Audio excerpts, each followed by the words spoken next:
Hello friends, पिछले 10-12 साल से सहारा निवेशकों को कभी खुशखबरी मिलती है तो कभी बुरी खबर मिलती है।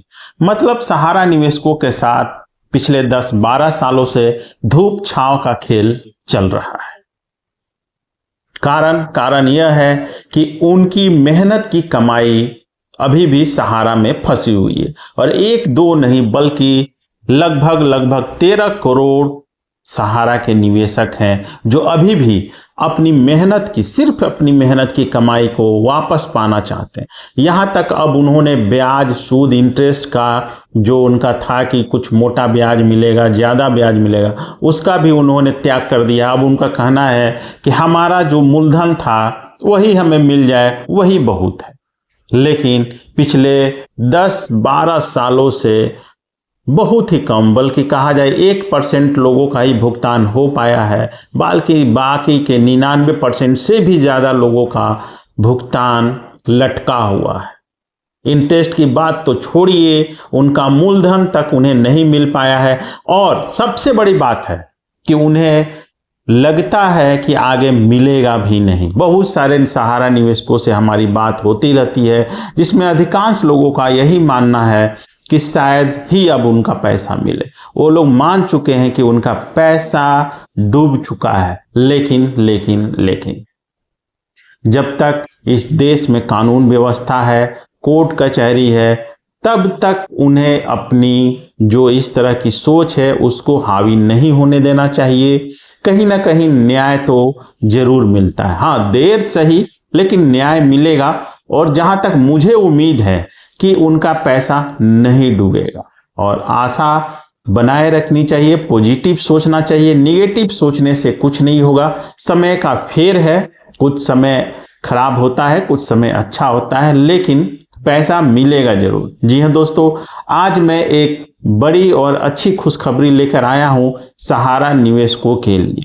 काफी दिनों से यह मामला पेंडिंग चल रहा था, बल्कि 2012 से ही इस मामले की सुनवाई सुप्रीम कोर्ट करते आ रहा था। लेकिन अब लगता है कि शायद इस सुनवाई की अंतिम घड़ी आ चुकी है।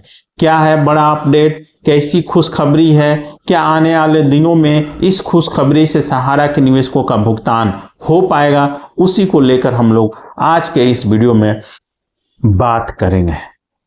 तो यदि आप हमारे चैनल पर नए हैं तो चैनल को सब्सक्राइब कर ले, साथ ही साथ वीडियो को अधिक से अधिक लाइक शेयर करना ना भूलें, ताकि अधिक से अधिक सहारा के दुखी पीड़ित निवेशकों तक यह सूचना पहुंच सके। तो आइए दोस्तों शुरू करते हैं आज का यह वीडियो। जैसा कि आप लोगों को पता है कि सहारा सेबी का जो कंटेम्प्ट का मामला है वो पिछले 2012 आप समझ सकते हैं 13 सालों से चल रहा है सुप्रीम कोर्ट में। लेकिन सिर्फ तारीख पर तारीख मिलती है, कुछ छोटे मोटे आदेश जारी होते हैं सुप्रीम कोर्ट की तरफ से, लेकिन जब मामला आता है निवेशकों के भुगतान का तो कहीं ना कहीं अभी तक फिलहाल इस केस से तो कोई भुगतान की राशि रिलीज होती हुई नहीं दिख रही है। हालांकि सुप्रीम कोर्ट ने इस केस की सुनवाई करते हुए कई बड़े आदेश जारी किए हैं और लगभग जो भुगतान की प्रक्रिया भी चल रही है वो भी इसी से जुड़ी हुई है, क्योंकि पैसों की जो रिकवरी होती है सहारा से हो रही है, होती रही है या हुई है, वो इसी मुकदमे से संबंधित रही है। इसी से जुड़ी हुई आदेशों के बाद सहारा से पैसों की उगाही सुप्रीम कोर्ट कर पाया था। तो यह एक बड़ा केस था निवेशकों के हितों को देखते हुए, और इसीलिए अब शायद लगता है, शायद मैं बोल रहा हूं इसलिए कि इस मुकदमे की शायद अब अंतिम पड़ाव आ चुका है। कारण यह है कि सहारा और अडानी के बीच सहारा की बेस कीमती 88 है, तो सहारा के पास हजारों संपत्तियां हैं, लेकिन उसमें से जो बेस कीमती 88 संपत्तियां हैं, जो सबसे मूल्यवान संपत्तियां हैं सहारा की, उनका डील अब अडानी ग्रुप से होने जा रहा है। दोनों का प्रोफार्मा तैयार हो चुका है और उसका फॉर्मेट, उसकी अर्जी सुप्रीम कोर्ट में दाखिल की जा चुकी है। ये सूचना आप लोगों को पिछले 15-20 दिन, 1 महीने से मिल रही होगी। अब कल 14 तारीख को सुप्रीम कोर्ट में इसी मुकदमे की सुनवाई है। इस मामले की सुनवाई 3 जजों की बेंच कर रही है। जी हां दोस्तों, खुशखबरी यही है कि 3 जजों की बेंच इस मामले को देखेगी और सबसे बड़ा बात है कि इसमें स्वयं चीफ जस्टिस भी इन्वॉल्व हैं। जी हाँ दोस्तों, कल 14 तारीख को कोर्ट नंबर 1 में जिसकी अगुवाई करेंगे चीफ जस्टिस आपके जो हैं वो, इसके अलावा जस्टिस सूर्यकांत और जस्टिस MM सुंदरेश, ये तीनों जजेस मिलकर इस मामले को देखेंगे और इसकी सुनवाई करेंगे काफी दिनों के बाद। हालांकि पिछले 3-4 महीने पहले भी चीफ जस्टिस के जब दूसरे चीफ जस्टिस थे उनकी बेंच में इसको लिस्ट किया गया था, लेकिन सुनवाई नहीं हो पाई थी और इस तरह से पिछले 4-5 महीने से यह मामला टल रहा था। लेकिन इसी बीच अडानी और सहारा के बीच डील की खबरें आती है और इसके बाबत एक अर्जी लगाई गई है, एक पिटीशन दायर किया गया है।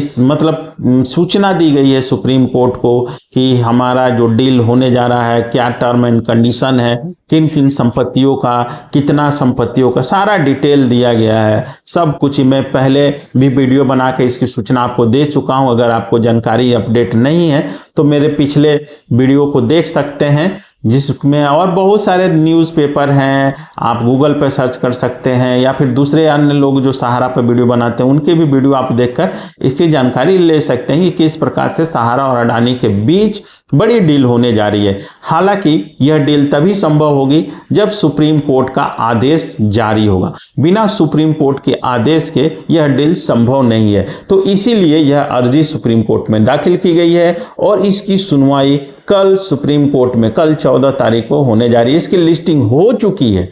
अभी तक जो भी डेटेड होते थे वो कंप्यूटर जनरेटेड तारीखें मिलती थी, लेकिन अभी इसकी लिस्टिंग हो चुकी है। आप स्क्रीन पर भी देख सकते हैं, मैं आपको स्क्रीन पर दिखा रहा हूं। तो चूंकि सीरियल नंबर थोड़ा पीछे है, नीचे है, तो उम्मीद की जानी चाहिए कि इसकी सुनवाई होगी। फिर भी देखिए क्या होता है। लेकिन अच्छी खबर यही है कि चीफ जस्टिस स्वयं अब इस मामले को देख रहे हैं और उम्मीद की जानी चाहिए कि यदि इस डील की अनुमति सुप्रीम कोर्ट दे देता है तो आने वाले दिनों में सहारा का जो विवाद था उसका कहीं ना कहीं पटाक्षेप हो जाएगा, क्योंकि इस डील के बाद अरबों रुपए का भुगतान अडानी ग्रुप करेगा और सुप्रीम कोर्ट जरूर यह देखेगा कि यह जो पैसा मिले उससे निवेशकों का भुगतान हो सके।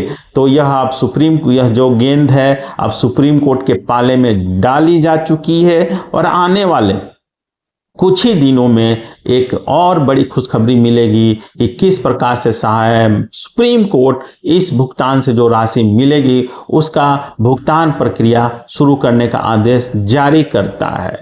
हालांकि अब देखना होगा कि किन शर्तों पर, किन परिस्थितियों में सुप्रीम कोर्ट इस डील की अनुमति देता है। लेकिन जो भी हो, यदि इस डील की अनुमति सुप्रीम कोर्ट से मिल जाती है तो कहीं ना कहीं निवेशकों के भुगतान का रास्ता जरूर खुलेगा। तो एक बढ़िया अपडेट है सहारा निवेशकों के भुगतान को लेकर। धन्यवाद दोस्तों।